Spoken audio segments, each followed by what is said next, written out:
के स्टूडेंट, आज के इस लेक्चर पे हम लोग यूनिट 4 जो कि सैम्पलिंग है उसकी कुछ बेसिक टर्मिनोलॉजी, कुछ फंडामेंटल्स जो कॉन्सेप्ट्स हैं उनके बारे में समझेंगे, जिससे कि हमको बाकी के यूनिट को समझने में आसानी होगी।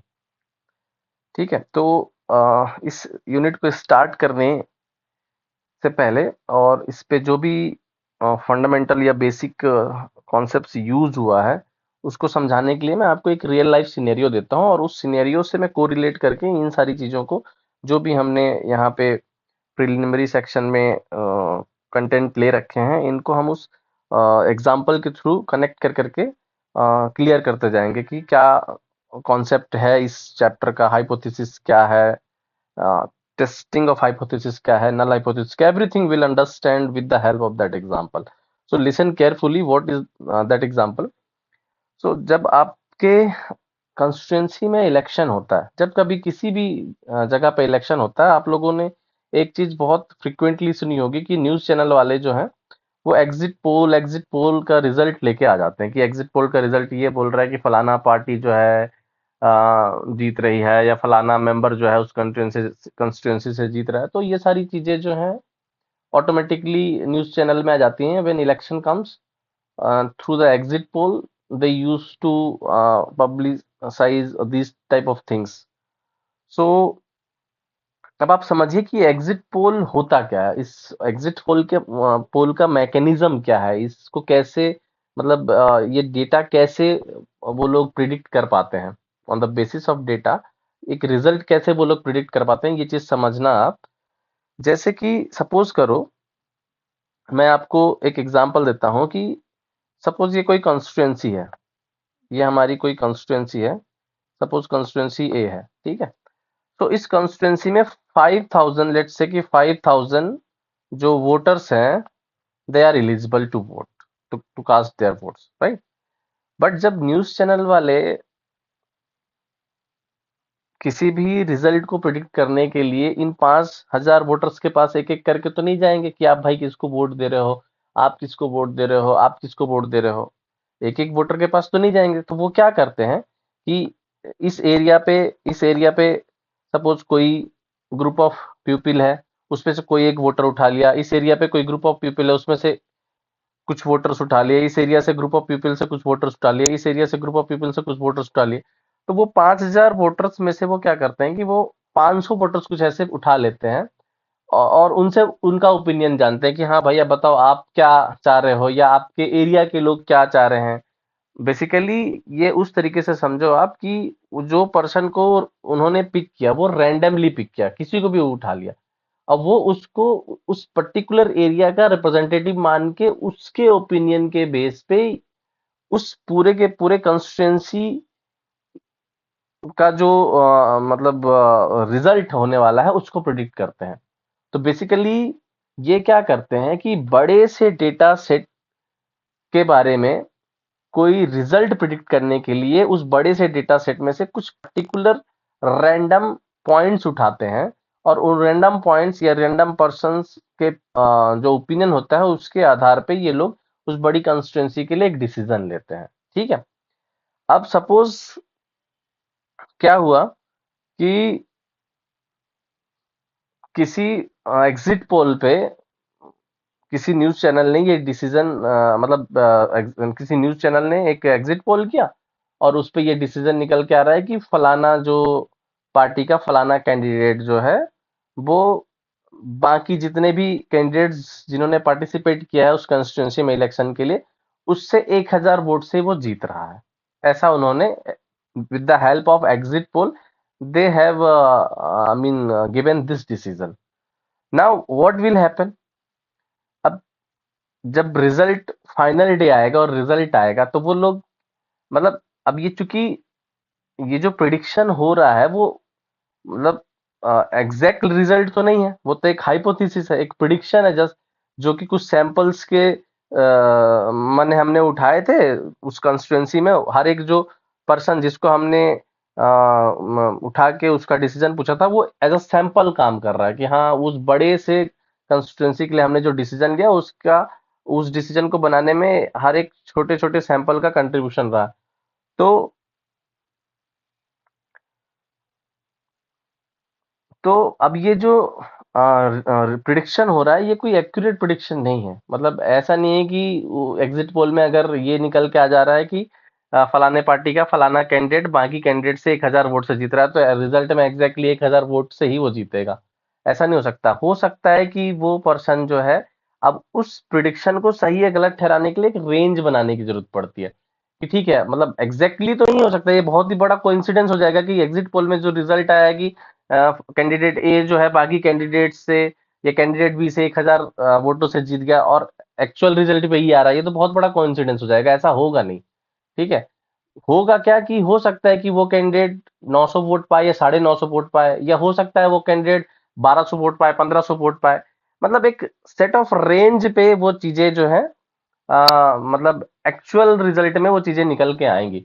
तो अब उस पे क्या होता कि एक वर्ड आएगा अभी आपको यहाँ पे, लेवल ऑफ सिग्निफिकेंस। जब हम लोग आगे पढ़ेंगे तो ये लेवल ऑफ सिग्निफिकेंस का मतलब आएगा कि जो हमने हाइपोथेसिस में प्रिडिक्ट करा था कि फलाना कैंडिडेट जो है फलाने कंस्टिट्यूंसी में जितने भी बाकी पार्टिसिपेंट्स हैं उनसे इतने वोट से जीतेगा। ये हमने क्या किया, एक प्रिडिक्शन किया, एक हाइपोथेसिस प्रिडिक्ट करी।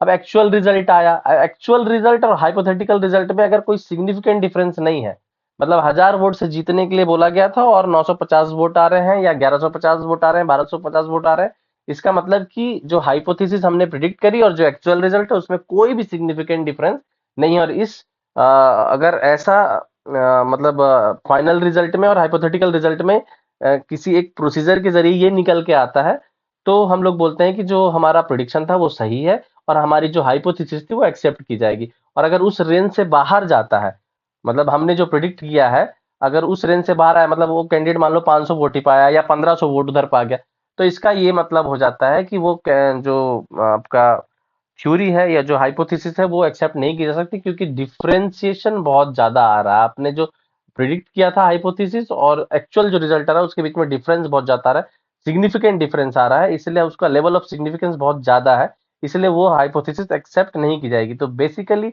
इस चैप्टर में, सैम्पलिंग के चैप्टर में, हम लोग यही through this chapter we are going to see that in every problem कोई क्वेश्चन होगा, ठीक है, उस पे कोई डेटा दिया होगा, उस डेटा के बेस पे एक हाइपोथेसिस प्रिडिक्ट करेंगे।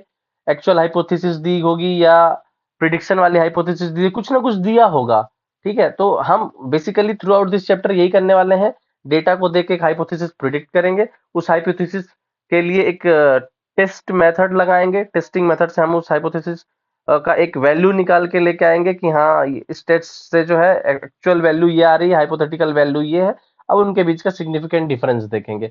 अगर सिग्निफिकेंट डिफरेंस कम है, मतलब जो आपने प्रिडिक्ट किया था हाइपोथेसिस उसके आसपास ही एक्चुअल वैल्यू भी आ रही है, तो वो जो हाइपोथेसिस वो एक्सेप्ट की जाएगी। अगर उसके रेंज से बाहर जा रही है तो वो रिजेक्ट की जाएगी।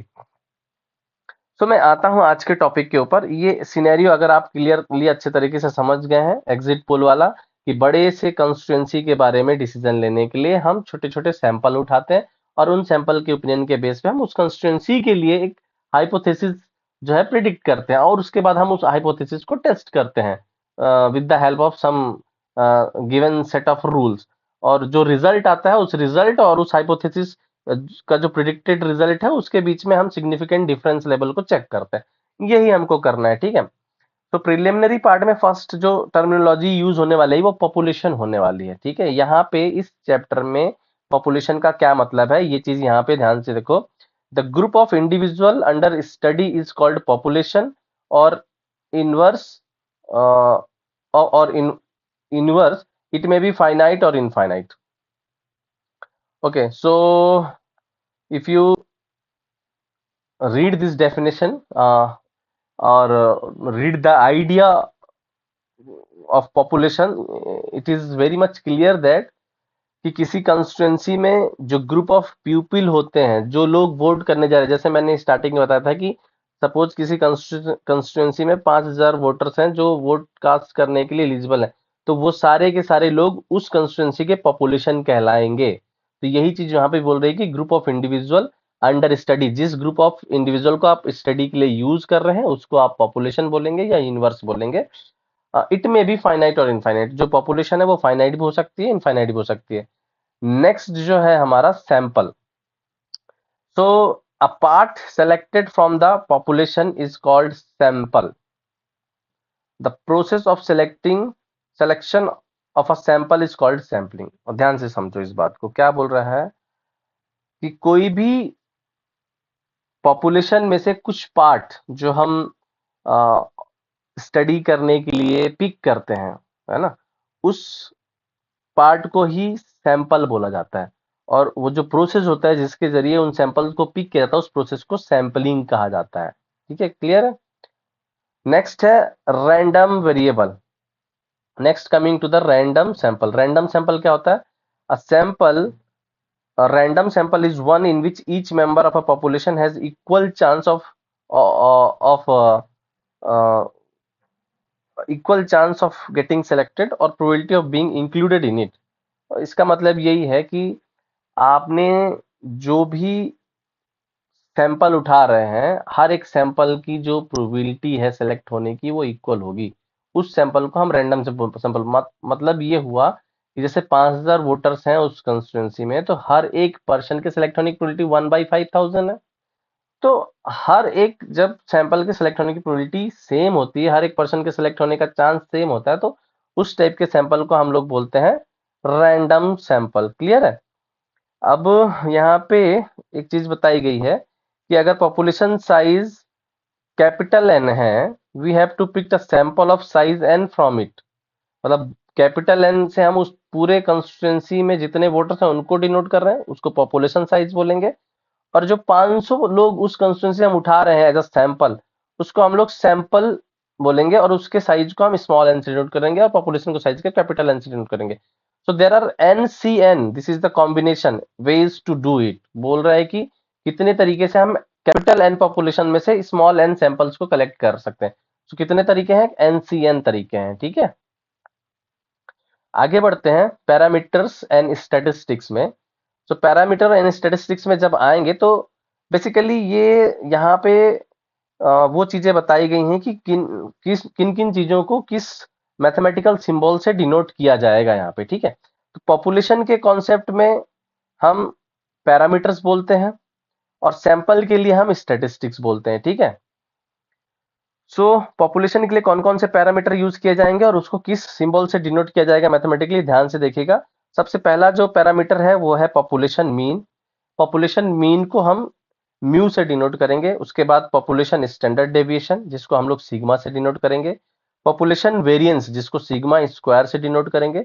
पॉपुलेशन साइज जिसको हम कैपिटल एन से डिनोट करेंगे। और पॉपुलेशन प्रोपोर्शन जिसको हम this is incorrect, this should be rather this is capital P, so I should write it as capital P। ठीक है, okay, so now clear। so these are the parameters that we are going to use for population। population mean is denoted by mu, population standard deviation is denoted by sigma, population variance is denoted by sigma square, population size is denoted by capital N। now for the sample, we'll denote sample mean by x bar, sample standard deviation by small x, sample variance by s square, sample size by small n, sample proportion by small p। So these are the notation that we are going to use in this unit for representing different parameters and statistics। Clear? Now coming to the main part of this chapter, testing of a hypothesis. This is very important and listen it carefully। Testing of hypothesis. What is testing of an hypothesis? See what is happening here. On the basis of sample information, we make certain decision about the population. See, suppose we want to uh, predict that which candidate is going to win the election. So for that we have to do a exit poll, right? Now what and to do a exit poll, we select some sample from that constituency so that we can get the idea or or their opinion on the basis of which we are going to give some hypothesis।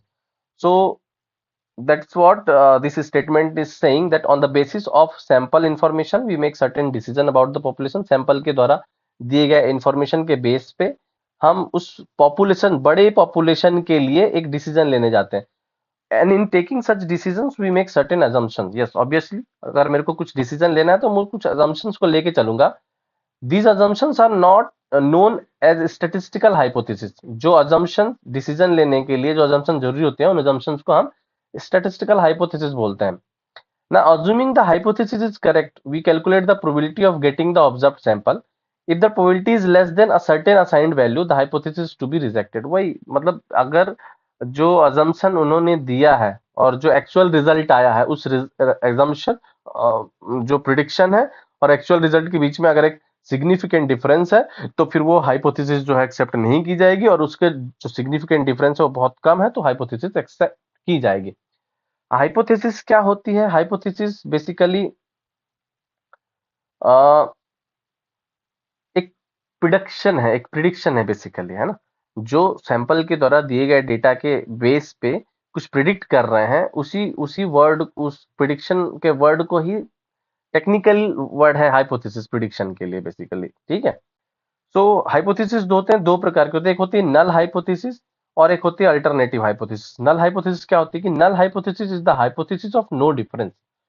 In this case, we will presume that there is no significant difference between the observed value and expected value. वही जैसे मैंने बोला, null hypothesis is the hypothesis of no difference. मतलब एक ऐसी hypothesis जिस पे उसका जो hypothetically predict value है और जो actual value है उसके बीच में कोई significant difference नहीं आता है, तो ऐसी hypothesis को हम बोलते हैं null hypothesis. ठीक है. और अल्टरनेटिव हाइपोथेसिस जस्ट उसका उल्टा होता है, जब जो प्रिडिक्टेड वैल्यू है और एक्चुअल वैल्यू में एक सिग्निफिकेंट डिफरेंस होता है, तो उसी को कॉम्प्लीमेंट ऑफ नल हाइपोथेसिस भी बोला जाता है. ठीक है.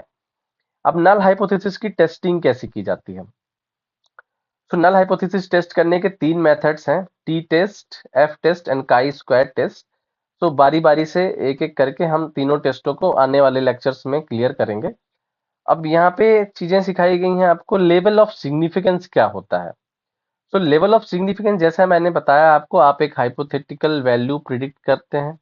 ठीक है. एक हाइपोथेसिस प्रिडिक्ट करते हैं, और जब आप एक्चुअल में जब उस पोल का जब रिजल्ट आता है, तो एक एक्चुअल रिजल्ट आया, तो उस प्रिडिक्शन वाली वैल्यू और एक्चुअल रिजल्ट के बीच में अगर कोई सिग्निफिकेंट डिफरेंस है, ठीक है, तब तो वो हाइपोथेसिस रिजेक्ट होगी. और कोई सिग्निफिकेंट डिफरेंस नहीं है तो हाइपोथेसिस क्या होगी? एक्सेप्ट होगी. तो उसी के बेस पे एक रीजन बनाया गया है कि मतलब हम यहाँ पे लेवल ऑफ सिग्निफिकेंस को अल्फा से डिनोट करते हैं. ठीक है. सो अगर हमारा हाइपोथेसिस जो है वो इस, जो आपको पिंक शेडेड रीजन दिख रहा है, इस रीजन में अगर कोई वैल्यू आती है, टेस्ट के जरिए हमने जो वैल्यू निकाली, अगर वो इस रीजन में फॉल करती है, तो it means your hypothesis is going to be accepted. And if that value, that computed value that we have find with the help of some certain test, and if that falls within this yellow region, then that hypothesis will be rejected. There are two more terminologies that we are going to use in this chapter: hypothetical population mean, which we will denote by mu naught, and theoretical population mean, which we will denote by mu. So basically, hypothetical population means is basically assumed population mean. जो hypothetical population mean है, that is also considered as population mean, and theoretical population means it is actual population mean. जैसे मैंने बोला, actual result और hypothetical result, तो technical term है basically.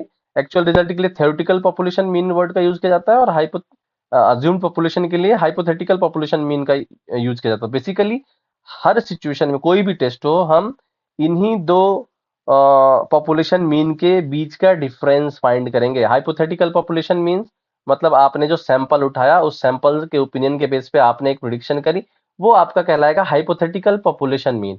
और आपने जब टेस्ट लगा के एक्चुअल रिजल्ट लाया, वो आपका कहलाएगा थ्योरेटिकल पॉपुलेशन मीन. और हर केस में, हर एक टेस्ट में हम इन्हीं दोनों पॉपुलेशन मीन के बीच के डिफरेंस को कम करेंगे. अगर इन दोनों मीन के बीच के डिफरेंस जो है उन मतलब सिग्निफिकेंट डिफरेंस नहीं है उन दोनों के पॉपुलेशन मीन में, तो हम बोलेंगे कि हाइपोथेसिस एक्सेप्ट होगी. और अगर इन दोनों पॉपुलेशन मीन के बीच में एक सिग्निफिकेंट डिफरेंस आता है, तो हम बोलेंगे कि हाइपोथेसिस रिजेक्ट होगी. सो आई होप आपको ये लेक्चर समझ में आया होगा। अगर ये नहीं आया आपको समझ में, तो आप मुझे कमेंट करके नीचे बता सकते हैं कि कौन सा पॉइंट जो है आपको समझ में नहीं आया है। Okay, thank you very much for watching this video.